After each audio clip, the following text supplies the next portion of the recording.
In the spring of 1885, when the mountains still wore their last crowns of snow and the valleys smelled of pine and thawing earth, Clara Whitmore arrived at the edge of the frontier with a single trunk, a creased wedding dress, and a letter that promised marriage to a man she had never met.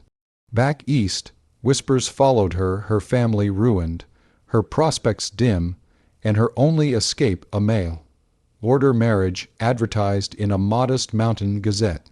Elias Boone had written little about himself, only that he lived simply, worked honestly, and sought a wife who valued quiet over riches.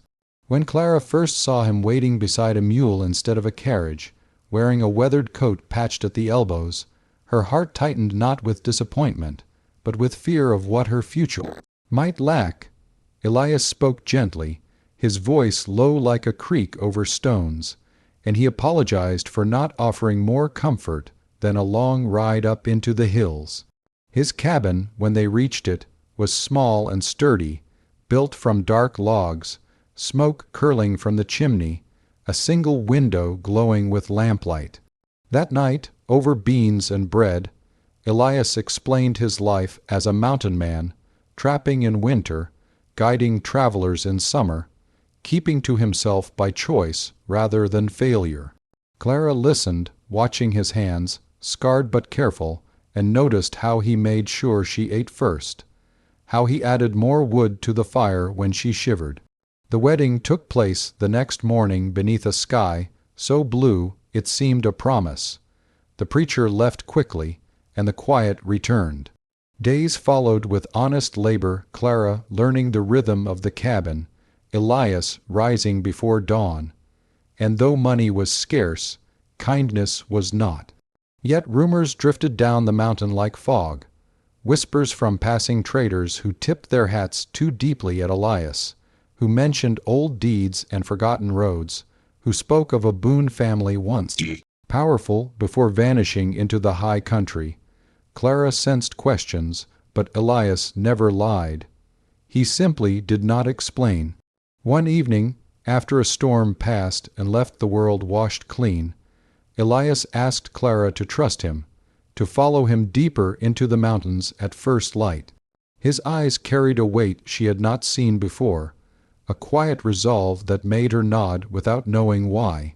As they rode along a narrow trail known only to him, Clara felt fear give way to wonder, sensing that her life, once reduced to survival, was about to unfold into something she could never have imagined. And if this story is already pulling you into the world of the Old West, remember to subscribe, because journeys like this are only just beginning.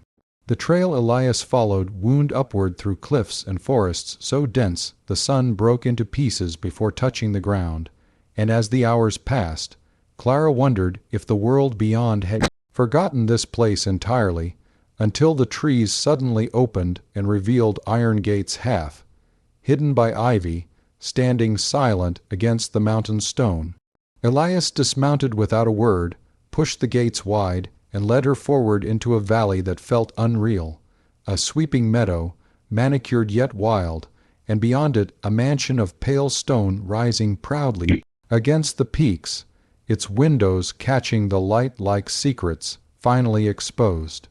Clara's breath left her in a gasp as Elias confessed the truth he had carried like a burden. His family once owned vast mining claims and trade routes, but greed and violence had driven him away, teaching him that wealth without peace was a prison. He had chosen a humble life to escape the blood-stained ambitions of his past, maintaining the estate in secrecy, using its resources quietly to aid struggling settlers while remaining unseen. The mansion was not a symbol of riches to him, but of responsibility, a legacy he feared sharing until he knew Clara loved the man, not the fortune. Inside, rooms echoed with history libraries untouched by time, tables set not for display but for use, fireplaces waiting to be lit again. And Clara understood that this was not a fairy tale reveal, but an invitation into trust. She told him she had not married for gold, but for safety, respect, and hope, and that the cabin had given her all three. Tears stood in Elias's eyes as he realized poverty had never defined him, nor had wealth, only his choices had. Together they decided the mansion would not become a monument to excess but a refuge, a place where lost travelers could rest, where children could learn, and where the mountain would finally hear laughter again. As seasons turned, the valley came alive with purpose, and the legend spread